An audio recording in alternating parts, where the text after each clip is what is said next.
Praise the lord. ప్రతిరోజు అనుదిన వాక్యం ద్వారా మీరెంతగానో బలపడుతున్నారని నేను ఆశిస్తున్నాను.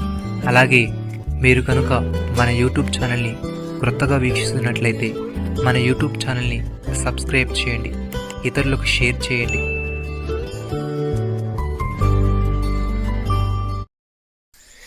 నీవు ఆయనను తెలుసుకొని హృదయపూర్వకముగాను మనఃపూర్వకముగాను ఆయనని సేవించుము.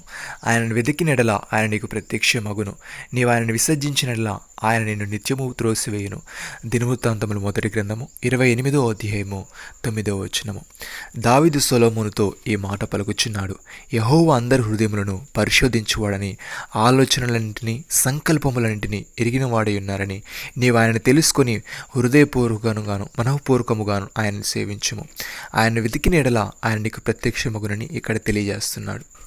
భక్తుడు ఈ విధంగా అంటున్నాడు, యెహోవా మీకు దొరుకు కాలమునందు ఆయనను వెతుకుడి, ఆయన సమీపంలో ఉండగా ఆయనను వేడుకొనుడి.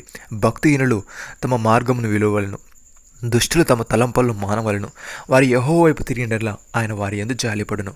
వారు మన దేవుని వైపు తిరిగినలా ఆయన బహుగా క్షమించును. సహోదరి సహోదరులారా, ఆయన దృష్టికి కనబడిన సృష్టం ఏదియూ లేదు. మనం ఎవనికి లెక్కప్పజెప్పవలసి ఉన్నదో ఆ దేవుని కనులకు సమస్తమును మరుగులేక తేటగా ఉన్నది. ఆకాశ మండలము గుండా వెళ్ళిన దేవుని కుమారుడైన యేసు అను గొప్ప ప్రధాన యాజకుడు మనకున్నాడు గనుక మనం ఒప్పుకొనిన దానిని గట్టిగా చేపట్టుదుము.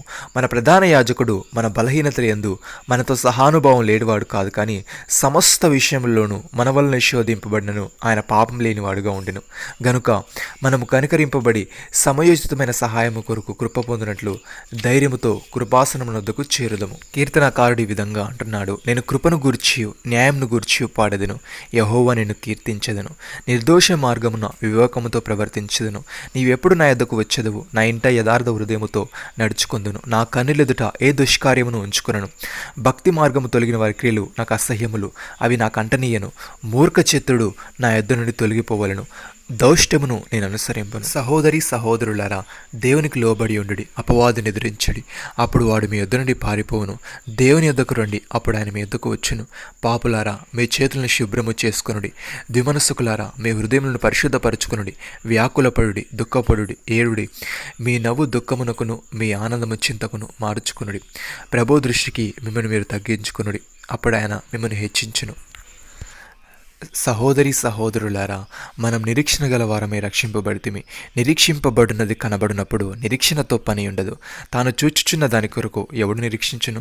మనము చూడని దాని కొరకు నిరీక్షించినలా ఓపికతో దాని కొరకు కనిపెట్టుదుము.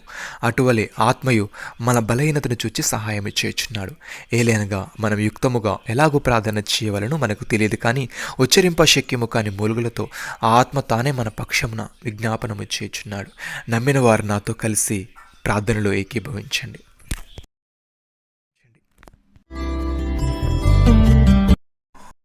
మమ్మల్ని మిక్కిలిగా ప్రేమిస్తున్న మా ప్రియ పరలోకపు తండ్రి, నీవు అందరి హృదయములను పరిశోధించువాడవని, ఆలోచనలన్నింటినీ సంకల్పములన్నింటినీ ఎరిగిన వాడై ఉన్నావని నేను తెలుసుకొని హృదయపూర్వకముగాను మనఃపూర్వకముగాను సేవించు నిన్ను వెతికినడలా నీవు మాకు ప్రత్యక్షమవుతావని వ్రాయబడి ఉంది. తండ్రి నీకు స్తోత్రములు. దేవా, నీవు మాకు దొరుకు కాలమునందు మేము నిన్ను వెతికే వారముగా, నీవు సమీపంలో ఉండగా నిన్ను వేడుకునే వారముగా ఉండుటకు సహాయము దయచేయమని, ఏ దుష్కార్యమును మా కన్నులెదుట ఉంచుకొనక యథార్థమైన హృదయముతో నడుచుకుంటూ నిర్దోష మార్గమున వివేకముతో ప్రవర్తించుటకు కృపచూపమని, అనేకులకు ఆశీర్వాదకరముగా అనేకులకు మాదిరికరముగా మా జీవితాలను నీవే మార్చమని యేసుక్రీస్తు నామములో ప్రార్థిస్తున్నాము తండ్రి.